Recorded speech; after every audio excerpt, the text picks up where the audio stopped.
मोक्षदा एकादशी व्रत कथा। ओम नमो नारायणाय। महाराज युधिष्ठिर ने कहा, हे भगवान, आप तीनों लोकों के स्वामी, सबको सुख देने वाले और जगत के पति हैं। मैं आपको नमस्कार करता हूँ।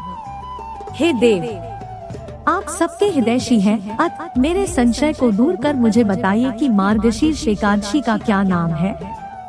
उस दिन कौन से देवता का पूजन किया जाता है और उसकी क्या विधि है, कृपया मुझे बताएं।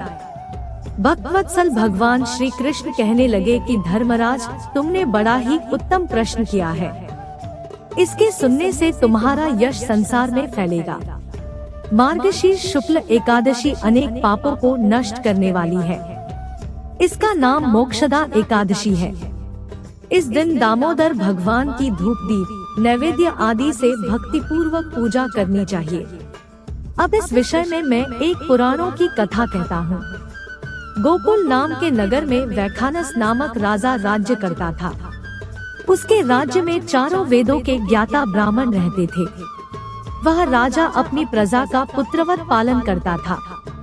एक बार रात्रि में राजा ने एक स्वप्न देखा कि उसके पिता नरक में हैं। उसे बड़ा आश्चर्य हुआ। रात वह विद्वान ब्राह्मणों के पास गया और अपना स्वप्न सुनाया। कहा, मैंने अपने पिता को नरक में कष्ट उठाते देखा है। उन्होंने मुझसे कहा कि हे पुत्र, मैं नरक में पड़ा हूँ, यहाँ से तुम मुझे मुक्त कराओ। जब से मैंने ये वचन सुने हैं, तब से मैं बहुत बेचैन हूँ। चित्त में बड़ी अशांति हो रही है। मुझे इस राज्य, धन, पुत्र, स्त्री, हाथी, घोड़े आदि में कुछ भी सुख प्रतीत नहीं होता। क्या करूं? राजा ने कहा, हे ब्राह्मण देवताओं, इस दुख के कारण मेरा सारा शरीर जल रहा है। अब आप कृपा करके कोई तप, दान, व्रत आदि ऐसा उपाय बताइए जिससे मेरे पिता को मुक्ति मिल जाए। उस पुत्र का जीवन व्यर्थ है जो अपने माता पिता का उद्धार न कर सके। एक उत्तम पुत्र जो अपने माता पिता तथा पूर्वजों का उद्धार करता है, वह 1000 मूर्ख पुत्रों से अच्छा है। जैसे एक चंद्रमा सारे जगत में प्रकाश कर देता है, परंतु हजारों तारे नहीं कर सकते। ब्राह्मणों ने कहा, हे राजन, यहाँ पास ही भूत, भविष्य, वर्तमान के ज्ञाता पर्वत ऋषि का आश्रम है। आपकी समस्या का हल वे जरूर करेंगे। ऐसा सुनकर राजा मुनि के आश्रम पर गया। उस आश्रम में अनेक शांत चित्त योगी और मुनि तपस्या कर रहे थे। उसी जगह पर्वत मुनि बैठे थे। राजा ने मुनि को साष्टांग दंडवत किया।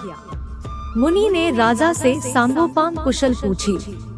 राजा ने कहा कि महाराज, आपकी कृपा से मेरे राज्य में सब कुशल है, लेकिन अकस्मात मेरे चित्त में अत्यंत अशांति होने लगी है। ऐसा सुनकर पर्वत मुनि ने आंखें बंद की और भूत विचारने लगे। फिर बोले, हे राजन, मैंने योग के बल से तुम्हारे पिता के कुकर्मों को जान लिया है। उन्होंने पूर्व जन्म में कामातुर होकर एक पत्नी को रति दी, किंतु सौत के कहने पर दूसरे पत्नी को ऋतुदान मांगने पर भी नहीं दिया। उसी पाप कर्म के कारण तुम्हारे पिता को नरक में जाना पड़ा। तब राजा ने कहा, इसका कोई उपाय बताइए।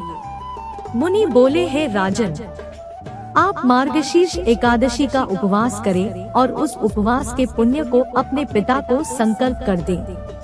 इसके प्रभाव से आपके पिता की अवश्य नरक से मुक्ति होगी।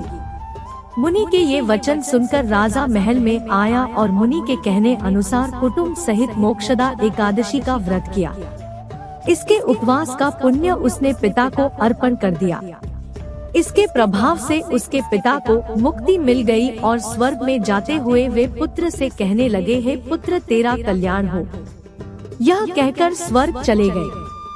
मार्गशीर्ष मास की शुक्ल पक्ष की मोक्षदा एकादशी का जो व्रत करते हैं, उनके समस्त पाप नष्ट हो जाते हैं। इस व्रत से बढ़कर मोक्ष देने वाला और कोई व्रत नहीं है। इस कथा को पढ़ने या सुनने से वायपेय यज्ञ का फल मिलता है। यह व्रत मोक्ष देने वाला तथा चिंतामणि के समान सब कामनाएं पूर्ण करने वाला है। विष्णु भगवान की जय।